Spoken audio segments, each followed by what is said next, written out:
అంటే సార్ ఇక్కడ మంగ్లీ ఆమె సెలబ్రిటీ, మీరు సెలబ్రిటీస్ కాదు, మీరు పల్లెటూరు పీపుల్, మీకు ఏం తెలీదు కాబట్టి మిమ్మల్ని పట్టించుకోవట్లేదు అంటారా? ఆమె సెలబ్రిటీ కాబట్టి ఆమెని కప్పిపుచ్చుతున్నారంటారా? నేను ఏమంటున్నానంటే సోషల్ పోస్ట్ దగ్గర నుంచి నేను ఒక మీడియా ఛానల్ నుంచి నేను ఒకటి చెప్తున్నాను, తను సెలబ్రిటీ కాదు. నేను ఉస్మానియా యూనివర్సిటీలో ఉన్నప్పుడు మా దగ్గరికి వచ్చి అన్న ఒక పాట ఉంటే ఇవ్వండి, భిక్షు నాయక్తోని ఒక పాట ఉంటే ఇవ్వండి, మీ తరపు నుంచి మేము మాట్లాడతా. లేకపోతే V6 అంకం రవి గారితో ఉన్నప్పుడు, దామోదర్ రెడ్డి గారు ఉన్నప్పుడు నాతోనే యాడ్ చేసినాడు. ఇవాళ కొంచెం పేరు వచ్చింది, సంతోషమే. నువ్వు ఎదగడానికి బంజారా భాష కావాలి, నువ్వు ఎదగడానికి బంజారా వేషం కావాలి. నువ్వు దోచుకున్నది బంజారా బిడ్డల రక్తంతో కూడిన చెమట చుక్కలతో సంపాదించిన డబ్బును దోచుకున్నావు.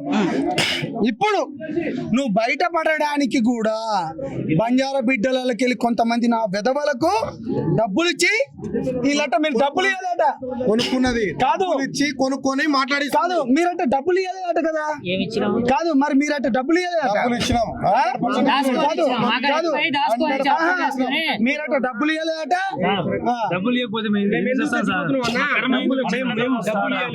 మరి చెప్పే నా కొడుకుకు మీరు ఏం చెప్తారు? రామను ఒకసారి మా పరిస్థితి చూడమని ఒకసారి పరిస్థితి తండాకు వచ్చి పోమను. ఆ లంజోడికి అయితే చెప్తుండో ఒకసారి తండాకు వచ్చి మా పరిస్థితులు చూసి పోమను, తర్వాత ఆ మాట చెప్పమన్నా. మంగళకి డబ్బులు ఇవ్వలేదంటుందిగా తల్లి, నువ్వు అక్కగా వీడికి వచ్చి ఎన్నల బాధ ఏందో ఒక్కసారి వచ్చి అరుచుకొని పోమ్మా, నీకు దేవత లెక్క చూస్తావు, అంటే అభిషేకం చేస్తావు, నీ అభిషేకం కూడా చేస్తావు. ఆవిడకి ఏం సంబంధం లేదు అని మాట్లాడారు. మళ్ళీ మీ సైడ్ నేను ఉంటాను, మీకు న్యాయం జరిగేలా చేస్తాను అని చెప్పారు. మరి ఆవిడ ఈ రోజు ఇక్కడ లేదు, మరి మీరు ఏం మాట్లాడతారు? పాత తండాల పెద్దవర మండలంలో మనిషి చనిపోయారు కదా, బాధ్యత తరపున న్యాయం చేస్తా అని చెప్పింది. ఇక్కడ రమ్మని చెప్పు, మా తరపునే ఉంది, మా గిరిజన బిడ్డ మా తరపునే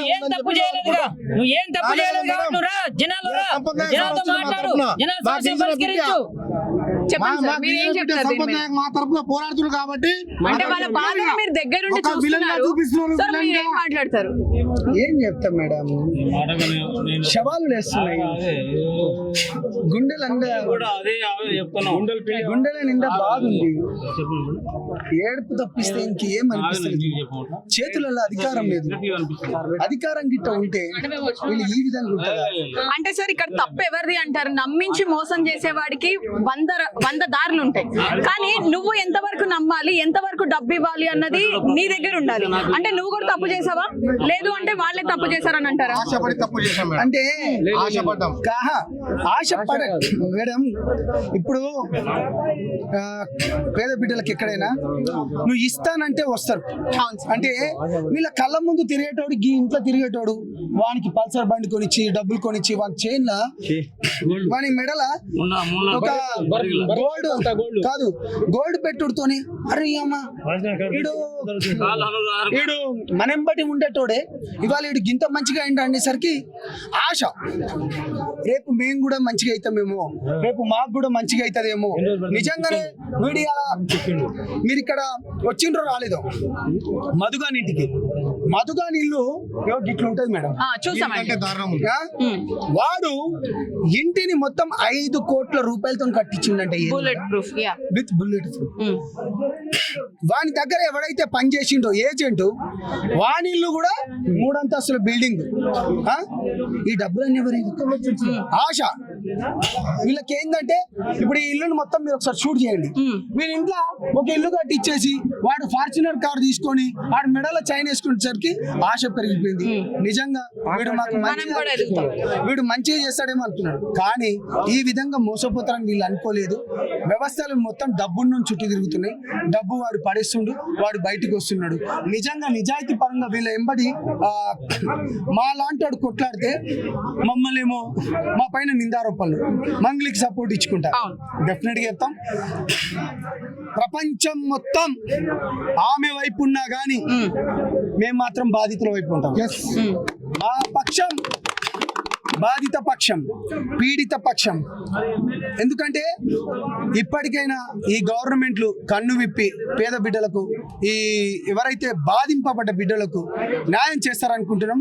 దీన్ని ఇంతటితో నాగం. సిబిఐ దగ్గరికి కూడా వెళ్తాం, కొట్లాడతాం, చాతనైనంత కొట్లాడతాం, సీఎం ఆఫీస్ ముందు కూడా పోతాం, చాతనైనంత కొట్లాడతాం. గౌరవనీయులైన సీఎం రేవంత్ రెడ్డి గారు, చిన్న రిక్వెస్ట్ చేస్తున్నా, మీరు ప్రజా ప్రభుత్వం అనుకొని ప్రజల ప్రభుత్వం అనుకున్నారు, ప్రజలు ఇక్కడ చనిపోతున్నారు. దయచేసి చేతులెత్తి జోడించి ఈ బిడ్డల తరపు నుంచి నేను వేడుకుంటున్నాను, వ్యవస్థలు మొత్తం మీ చేతులలో ఉన్నాయి, దయచేసి కాపాడండి. ఇప్పటికి ఇది 9వ శవము, ఇంకొన్ని రోజులైతే ఎన్ని శవాలు వేస్తాయో తెలియదు.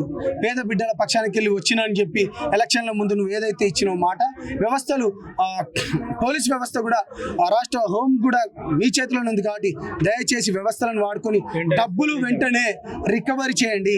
ఎక్కడికి వచ్చినాయి ఇంకా వీళ్ళకి సత్వర న్యాయం జరగాలని నేను మీ సంపర్క. Thank you.